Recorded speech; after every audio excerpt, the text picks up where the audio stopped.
Hello friends, welcome to my YouTube channel. Friends, स्वागत है आपका विवेक कुमार चैनल में। फ्रेंड्स, अगर आप हमारे इस चैनल पर नए आए हो तो वीडियो को लाइक कर दें एंड सब्सक्राइब ज़रूर कर लें चैनल को।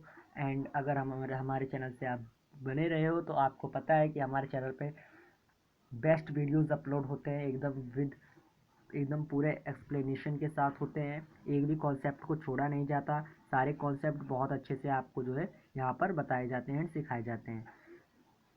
तो फ्रेंड्स, आज हम बात करने वाले हैं एक बहुत इम्पोर्टेंट चैप्टर, हिस्ट्री का एक चैप्टर है ये। ठीक है। और काफ़ी ज़्यादा दिक्कत जो आती रहती है बच्चों को वो हिस्ट्री में ही आती है, क्योंकि देखो बेटा, मैं आपको एक बहुत इम्पोर्टेंट बात बताने वाला हूँ कि जब तक आप हिस्ट्री को रटने की कोशिश करोगे, आप रट्टे में ही रह जाओगे, आप उसे समझ नहीं पाओगे। आपको उसे समझना होगा, यानी कि आपको उसे अंडरस्टैंड करना होगा। ठीक है। अगर आप उसे अंडरस्टैंड करना सीख जाओगे तो जाहिर सी बात है कि आप जो है बहुत अच्छे स्कोर जो है ले लोगे। तो ठीक है, आज हम चैप्टर पढ़ने वाले हैं भारत में राष्ट्रवाद। बहुत इंपॉर्टेंट चैप्टर है ये आपका। जैसा कि इस सेशन में सिर्फ दो ही चैप्टर आने हैं आपके हिस्ट्री से, चैप्टर नंबर 1 और चैप्टर नंबर 2, यूरोप में राष्ट्रवाद का उदय और भारत में राष्ट्रवाद। तो भारत में राष्ट्रवाद मैंने इसलिए चुना चैप्टर क्योंकि ये एक तो भारत का है, पहले हमें प्राथमिकता भारत को देनी होगी। और दूसरी बात ये कि बहुत सिंपल चैप्टर है। अगर आप भारत में राष्ट्रवाद समझ जाते हो तो यूरोप में राष्ट्रवाद समझना थोड़ा आसान हो जाएगा, ऐसा मेरा मानना है। ठीक है, तो शुरू करते हैं। तो पढ़ना शुरू करते हैं। जैसा कि आप देख चुके हैं कि यूरोप में आधुनिक राष्ट्रवाद के साथ ही राष्ट्र राज्यों का भी उदय हुआ। इससे अपने बारे में लोगों की समझ बदलने लगी। वे कौन हैं, अपनी पहचान किस बात से परिभाषित होती है, ये भावना बदल गई। उनमें राष्ट्र के प्रति लगाव का भाव पैदा होने लगा। नए प्रतीकों और चिन्हों ने, नए गीतों और विचारों ने नए संपर्क स्थापित किए और ठीक है, स्थापित किए और समुदायों की सीमाओं को दोबारा परिभाषित कर दिया। ज़्यादातर देशों में इस नई राष्ट्रीय पहचान का निर्माण एक लंबी प्रक्रिया में हुआ। आइए देखें कि हमारे देश में ये चेतना किस तरह पैदा हुई। सबसे पहले तो हमें एक शब्द इसमें आता है हमारे लिए। ठीक है, और वो शब्द मैं थोड़ा जूम करना चाहूँगा। वो शब्द है राष्ट्रवाद। व्हाट इज़ राष्ट्रवाद? राष्ट्रवाद है क्या? ठीक है,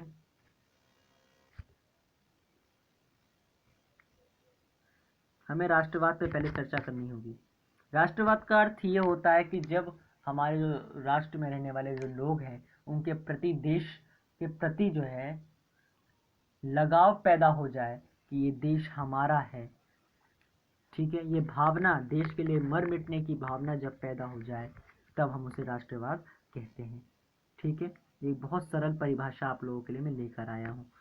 तो लोगों में जो है बहुत ज़्यादा देश के प्रति लगाव पैदा होने लग गया, राष्ट्रवाद का उदय भारत में होने लग गया।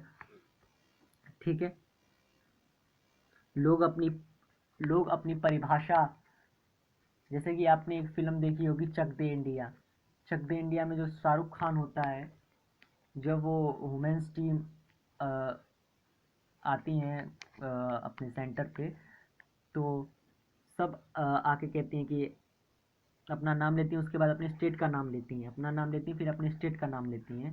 बट वो उन सबको जो है साइड में खड़ा कर देता है और सिर्फ उसमें एक लड़की होती है जो कहती है, अपना नाम लेती है, उसके बाद कहती है फ्रॉम इंडिया। तो उसे जो है अलग कर देता है। तो वो जागृत करना चाहता है कि पहले आपको अपने देश के लिए खेलना होगा, बाद में अपने लोगों, अपने मेट्स के साथ खेलना होगा, अपने अपने साथियों के प्रति खेलना होगा। और अगर कुछ बच भी जाए तो फिर आपको अपने लिए खेलना होगा। तो वही भाव, उसी से कुछ भावना यहाँ पर भी प्रेरित होती है कि पहले आपको जो है अपने देश के बारे में सोचना होगा, आपको भारतीय बनना होगा। ठीक है, और भारत में तो गुजराती, मराठी, पंजाबी हैं और बिहारी हैं, भारतीय कहाँ हैं, इस चीज़ को सोचना होगा। और ये लोगों ने उस समय सोचा। ठीक है, और सबने अपने आप को भारतीय रूप में माना और नए चिन्हों का विकास हुआ। मतलब कि जैसे कि हमने राष्ट्रवाद में देखा कि फ्रांस में एक माता की छवि, एक महिला की छवि को प्रदर्शित किया गया। उसी प्रकार भारत में भी भारत माता की छवि को प्रदर्शित किया गया। देश हित के गीत बने, वंदे मातरम इत्यादि इत्यादि गीत बने, नए विचार आए, नए प्रतीक आए सामने। ठीक है, सत्यमेव जयते, अशोक चक्र, तिरंगा। ठीक है, उसके बाद आता है वियतनाम और दूसरे उपनिवेशों की तरह भारत में भी आधुनिक राष्ट्रवाद के उदय की परिघटना उपनिवेशवाद विरोधी आंदोलन के साथ गहरे तौर पर जुड़ी हुई थी। औपनिवेशिक शासकों के खिलाफ संघर्ष के दौरान लोग आपसी एकता को पहचानने लगे थे। उत्पीड़न और दमन में साझा भाव के विभिन्न समूहों को एक दूसरे से बांध दिया था, लेकिन हर वर्ग और समूह पर औपनिवेशिकवाद का असर एक जैसा नहीं था। उनके अनुभव भी अलग थे और स्वतंत्रता के मायने भी विभिन्न थे। महात्मा गांधी के नेतृत्व में कांग्रेस ने इन समूहों को इकट्ठा करके एक विशाल आंदोलन खड़ा किया, परंतु इस एकता में टकराव के बिंदु भी निहित थे।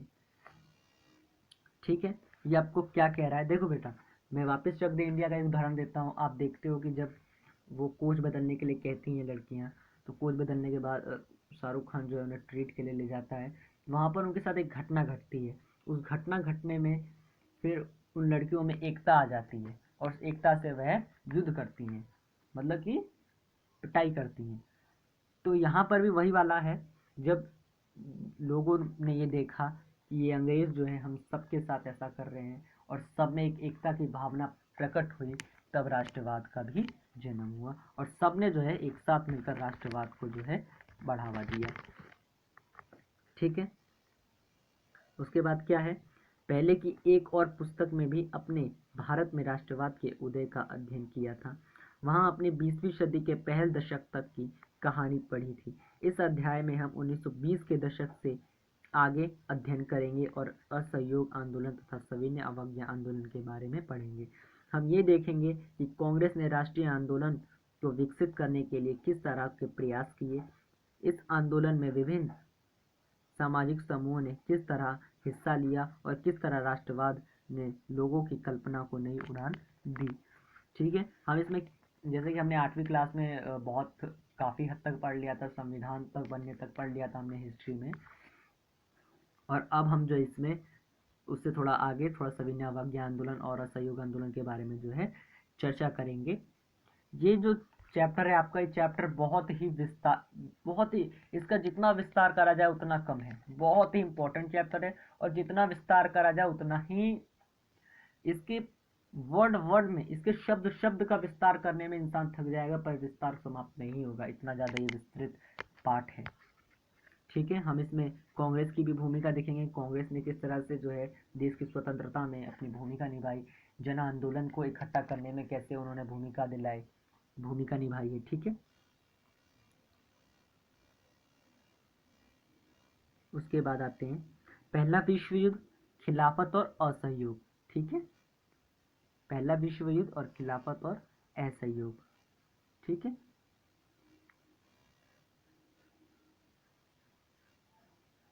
ठीक है, अब हमें क्या करना है, अब पढ़ना शुरू करते हैं हम लोग। पहला विश्व युद्ध से जाहिर सी बात है, जब भारत का पहला विश्व युद्ध हुआ था तो भारत पे काफ़ी संकट आए। प्रथम विश्व युद्ध ने भारत की अर्थव्यवस्था की कमर तोड़ दी, एक तरह से हम कह सकते हैं। देखते हैं कैसे।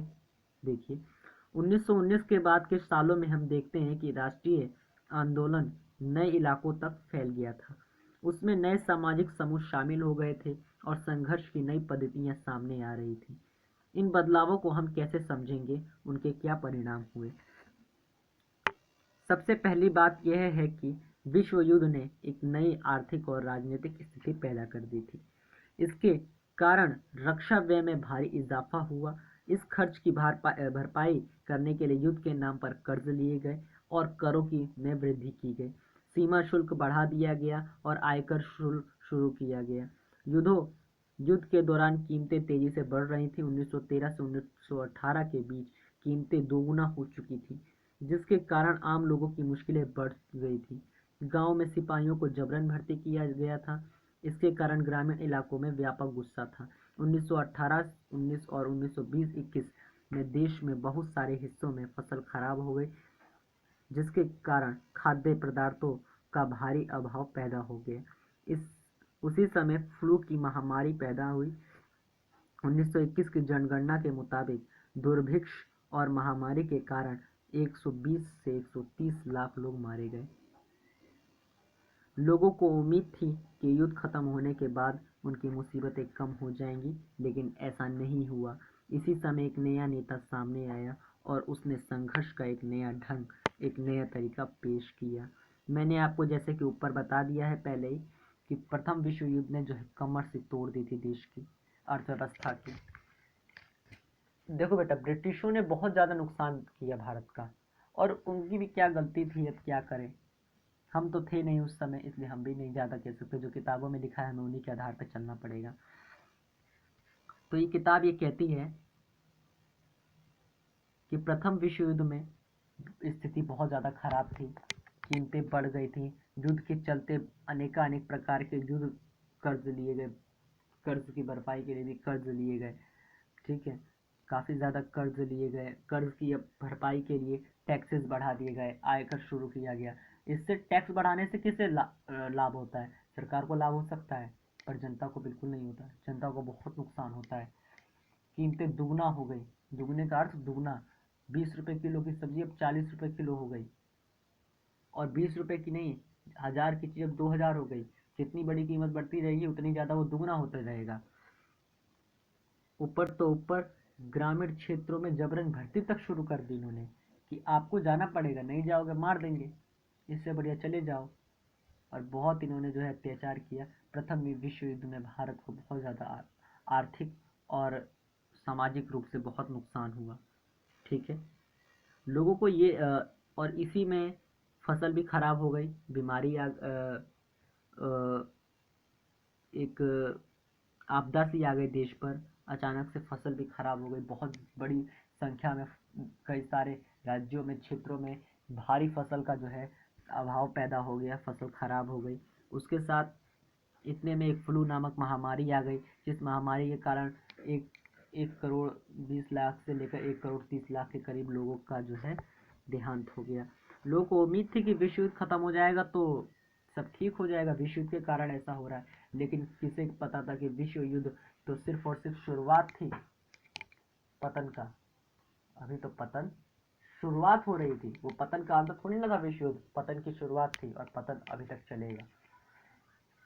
और तभी एक नए नेता यानी कि महात्मा गांधी जो है आते हैं सामने देश के, और देखते हैं उनको क्या करते हैं। ठीक है, देखते हैं उनके।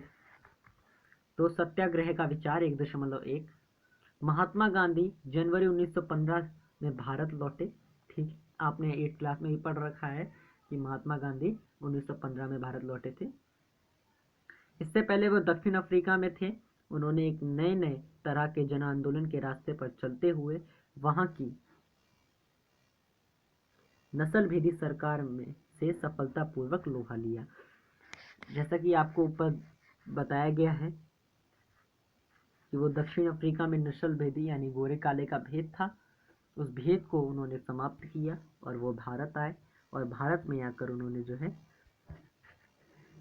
क्या क्या कार्य किए अब ये देखते हैं। उन्होंने जो नस्ल भेदी सरकार के लिए जो आंदोलन छेड़ा, जो तरीका अपनाया, जो पद्धति अपनाई, उस पद्धति को सत्याग्रह नाम से जो है जाना गया, सत्याग्रह नाम कहा गया। ठीक है, सत्याग्रह के विचार में सत्य की शक्ति का आग्रह और सत्य की खोज पर जोर दिया जाता है। इसका अर्थ यह है कि अगर आपका उद्देश्य सच्चा है, यदि आपका संघर्ष अन्याय के खिलाफ है, तो उत्पीड़क से मुकाबला करने के लिए आपको किसी शारीरिक बल की आवश्यकता नहीं है। कहने का अर्थ ये, सत्याग्रह का मतलब ये है कि सत्य की शक्ति का आग्रह। कहने का अर्थ ये है कि अगर आप सही हो तो जो आपका शोषण कर रहा है उससे लड़ने के लिए आपको बल की आवश्यकता नहीं है, शक्ति की आवश्यकता नहीं है, सिर्फ सत्याग्रह ही काफी है। ठीक है, मतलब कि आपको युद्ध नहीं करना, आपको सत्याग्रह पर चलना है। ठीक है, सत्याग्रह क्या है? प्रतिशोध की भावना या आक्रामकता का सहारा लिए बिना सत्याग्रही केवल अहिंसा के सहारे भी अपने संघर्ष में सफल हो सकता है। अहिंसा यानी कि अहिंसा का कहने का मतलब है बिना मारपीट किए, बिना दंगा फसाद किए जो है आप जो है अपनी बात को रखें, और जो आप सफलता है, जो आपका सत्याग्रह आंदोलन है वो सफल हो जाएगा। ये इसका कहने का अर्थ है। इसके लिए दमनकारी शत्रु की चेतना को झिझोड़ना चाहिए। उत्पीड़क शत्रु को ही नहीं बल्कि सभी लोगों को अहिंसा के जरिए सत्य को स्वीकार करने पर विवश करने की बजाय सच्चाई को देखने और सहज भाव से स्वीकार कराने के लिए प्रेरित किया जाना चाहिए। कहने का अर्थ यह है कि लोगों को इस बात के लिए मजबूर ना किया जाए कि यही सच्चाई है, इसे देखो, बल्कि उन्हें समझाया जाए, उन्हें बुझाया जाए। कहने का अर्थ यह है पूर्णतः हिंसा पे ना चल के अहिंसा का, और एकदम सरल भाव से जो है लोगों को समझाया जाए कि आप जो कर रहे हो वो गलत है, आप हमारे साथ ऐसा ना करो। इस संघर्ष में अतः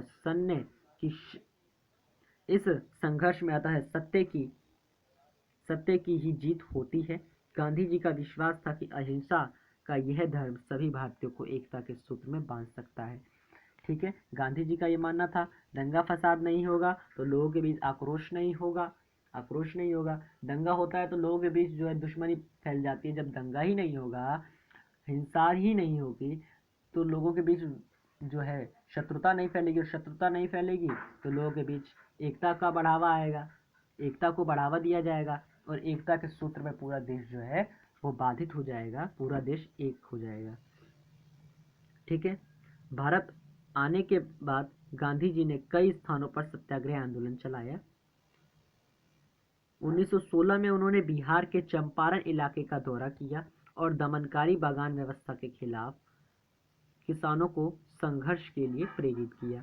ठीक है, बागान व्यवस्था जो है बहुत ही बुरी व्यवस्था थी।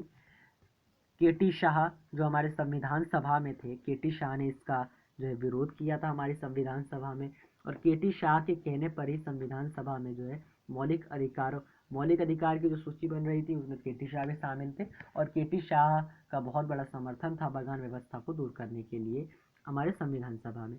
ठीक है, गांधी जी ने बिहार के चंपारण में आंदोलन चलाया 1916 में बागान व्यवस्था के खिलाफ। 1917 में उन्होंने गुजरात के खेड़ा जिले में किसानों की मदद की, सत्याग्रह को आंदोलन करके। जो प्लेग की जो महामारी आई, उस महामारी से फसल बर्बाद हो चुकी थी, किसान कर नहीं दे सकते थे। जब किसान कर नहीं दे सकते थे तो सरकार को कर माफ कर देना चाहिए, लेकिन सरकार जो है कर में ढील नहीं दे रही थी, तो इसीलिए गांधी जी ने आंदोलन चलाया और सरकार को ढील देना पड़ा। 1918 में गांधी जी ने सूती कपड़ा कारखानों के मजदूरों के बीच सत्याग्रह आंदोलन चलाने के लिए अहमदाबाद जा पहुंचे। ठीक है, ये पूरा प्रकरण है आपका। ये 3 उन्होंने काम किए भारत आने के बाद। ठीक है, भारत आने के बाद तो उन्होंने कई सारे काम किए, पर यहाँ से जो है आपका ये शुरू होता है। ठीक है, यहाँ से आपका शुरू होता है और यहाँ तक आप जो है इसे लिख सकते हो। अगर कुछ विशेष कामों की बात की जाएगी तो यहाँ तक लिख सकते हो, वैसे विशेष काम तो कई सारे होंगे। ठीक है, उसके बाद आते हैं रॉलेट एक्ट पर। 1.2 रॉलेट एक्ट। इस कामयाबी से उत्साहित गांधी जी ने 1919 में प्रस्तावित रॉलेट एक्ट 1919 के खिलाफ एक राष्ट्रव्यापी सत्याग्रह आंदोलन चलाने का फैसला लिया। अब मैं आपको एक बहुत बड़ी बात बताने वाला हूँ, बहुत बड़ी। अति उत्साहित, यहाँ पर शब्द है उत्साहित। गांधी जी उत्साहित हो गए थे। गांधी जी को ये लगा कि सरकार मजबूर हो गई है मेरी बात मानने के लिए, और गांधी जी ने यहाँ पर एक गलती करी और 1919 में आंदोलन छेड़ दिया। लेकिन मैंने आपको क्या कहा, अति उत्साहित नहीं होना किसी काम के लिए। अति उत्साहित होना एक बहुत बड़ी प्रॉब्लम है और आपको बहुत नुकसान हो सकता है अति उत्साहित होने से। ठीक है, तो अति उत्साहित वो हो गए, और अति उत्साहित होने के बाद फिर जो हुआ आप खुद देखिए, के खिलाफ एक राष्ट्रव्यापी सत्याग्रह आंदोलन चलाने का फैसला लिया। भारतीय सदस्यों के भारी विरोध के बावजूद इस कानून को इम्प्लीयर लेजिस्लेटिव काउंसिलिंग में बहुत जल्दबाजी में पारित कर दिया गया।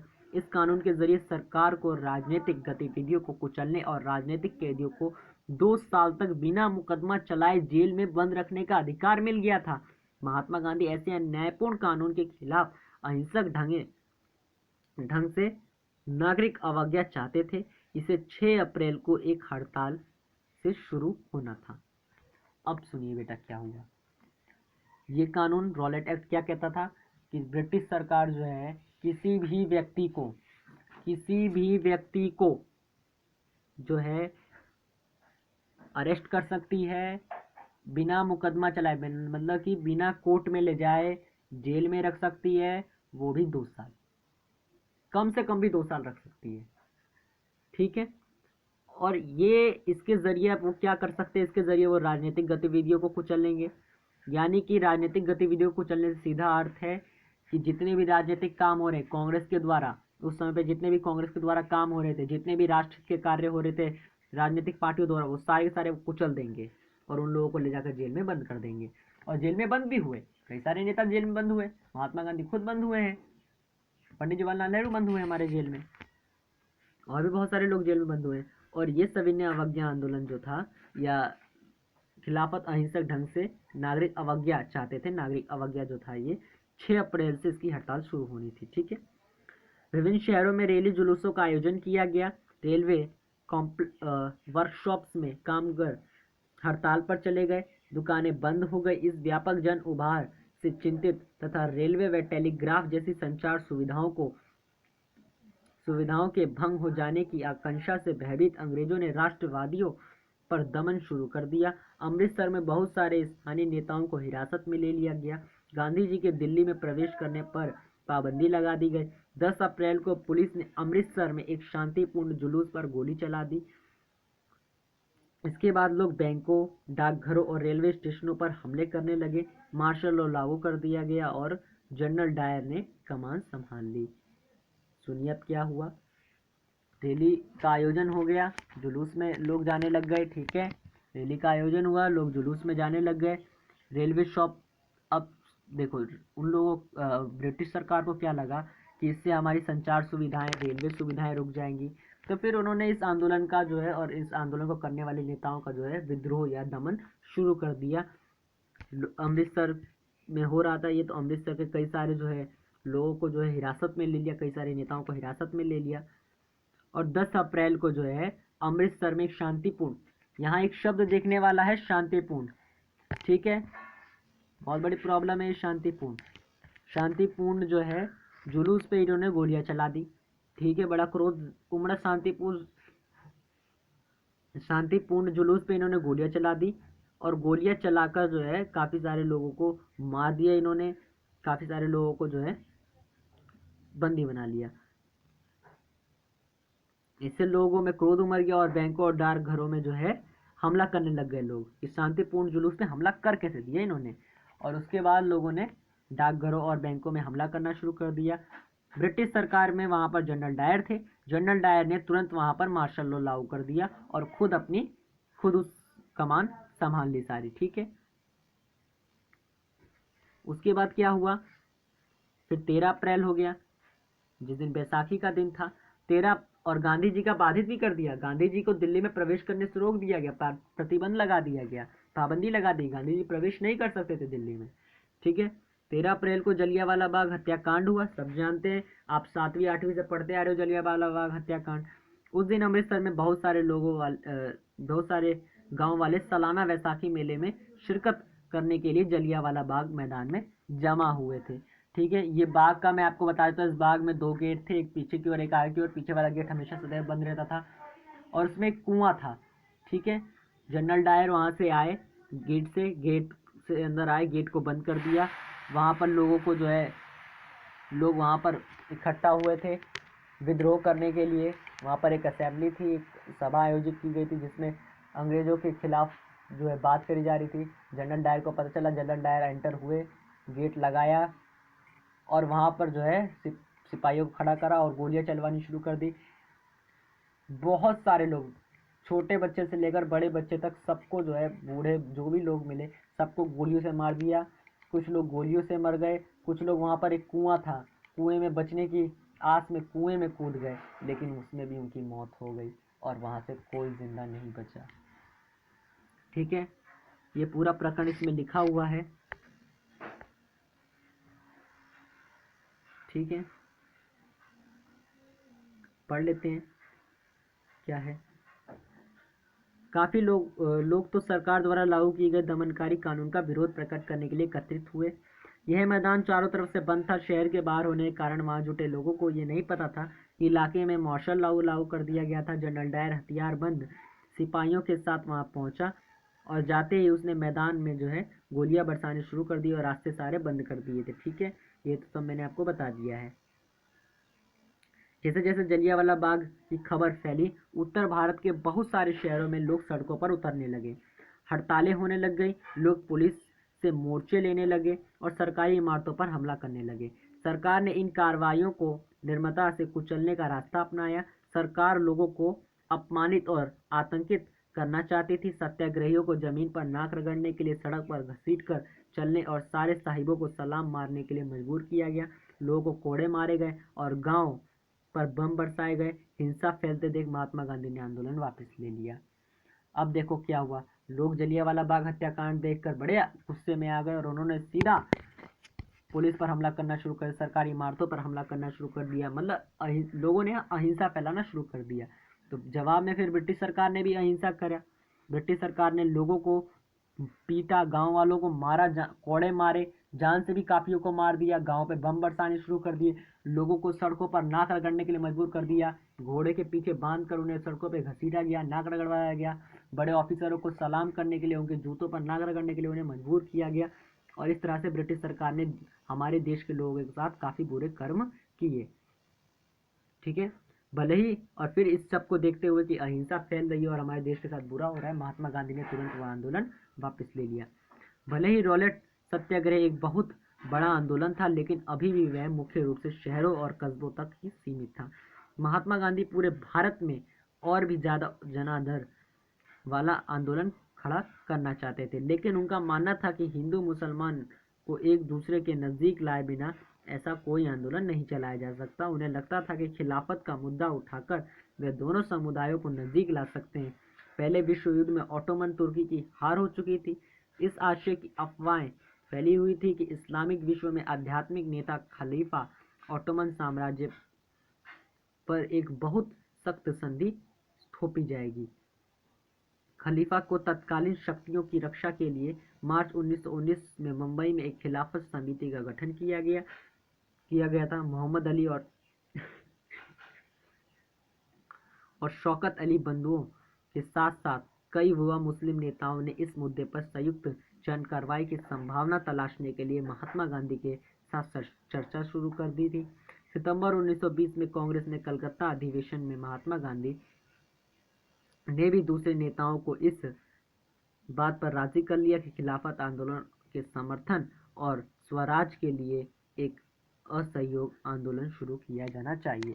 ये पूरा प्रकरण आप पढ़ सकते हो। इस पूरे प्रकरण में ज़्यादा इंपॉर्टेंट टॉपिक नहीं है, ठीक है, लेकिन तभी मैं आपको एक चीज़ बताना चाहूँगा कि रॉलेट एक्ट जो था, महात्मा गांधी का ये मानना था कि रॉलेट एक्ट जो है वो पूरे देश में अभी तक फैला नहीं है। पूरे देश के लोग उससे संतुष्ट नहीं है।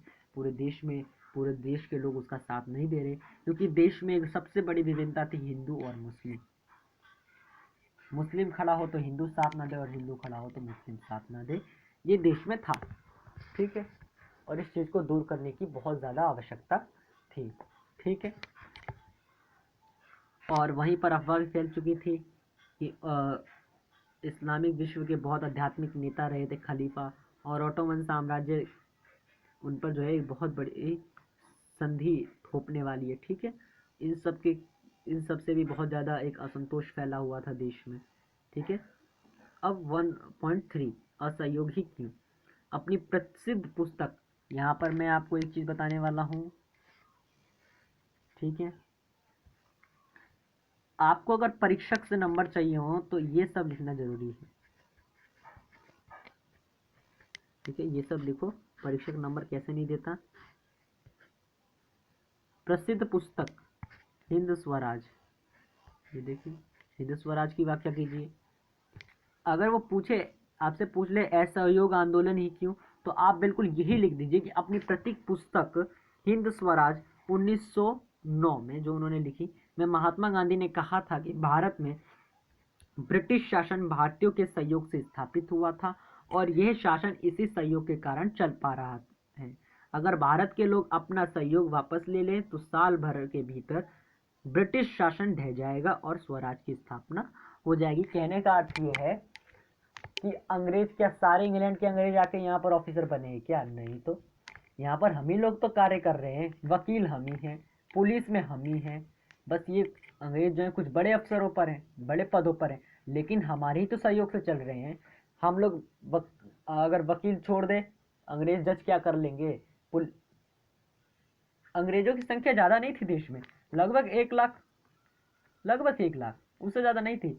लेकिन उन 1 लाख अंग्रेजों ने हम लोगों पर इतना कब्जा, हम 10-20 करोड़ 30-50 करोड़ लोगों पर 1 लाख अंग्रेजों ने कब्जा कर राज कर रहे हैं। ये कोई बड़ी छोटी बात है क्या? बहुत बड़ी बात थी।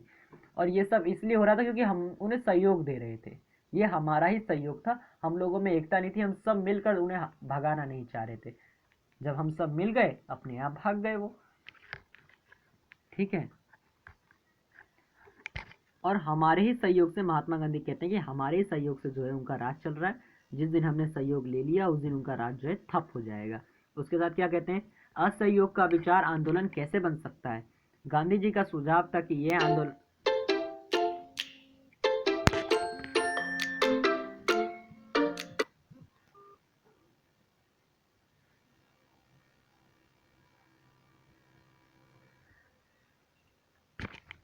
सॉरी सॉरी सॉरी सॉरी एक इम्पोर्टेंट कॉल आ गया था, इस वजह से रोकना पड़ा।